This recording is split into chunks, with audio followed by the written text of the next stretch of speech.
L'abbaye de Cluny a été fondée en 910 par un prince de la maison de Charlemagne, Guillaume d'Aquitaine, qui a offert à des moines ses terres pour qu'il s'installe ici une communauté de moines bénédictins, répondant à la règle de Saint Benoît, en leur demandant d'être des exemples pour de nouvelles communautés en Europe.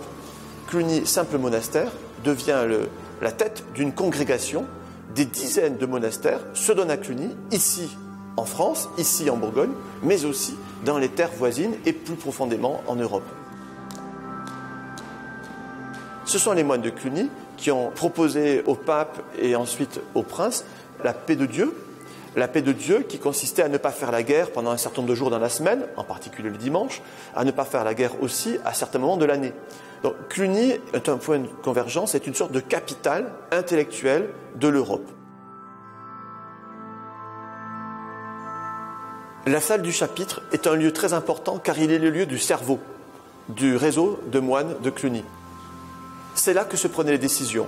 C'est là que les moines de Cluny ont véritablement agi sur le déroulé de l'histoire européenne.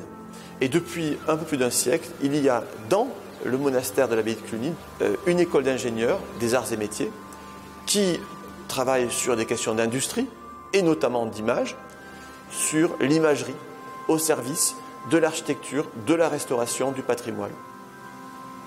L'église abbatiale, c'était la plus grande église du monde chrétien.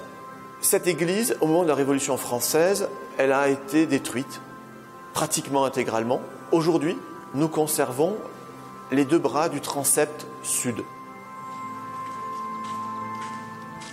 Nous créons actuellement un circuit de visite insistant sur la dimension européenne de Cluny, plutôt que sur le miracle de sa construction et le drame de sa destruction. Nous retrouvons dans ce projet du label du patrimoine européen la capacité de promouvoir ce qu'est la culture de ce monument à l'échelle européenne. Le vrai sujet de Cluny, ce n'est pas que c'était un grand immeuble, que cet immeuble a été détruit, que cet immeuble était un monument extraordinaire. Le vrai sujet de Cluny, c'est que c'est là qu'on a créé des valeurs, qu'on les a fait partager aux princes, aux dominants de l'époque, et que ces valeurs sont notre héritage aujourd'hui. C'est là le sujet.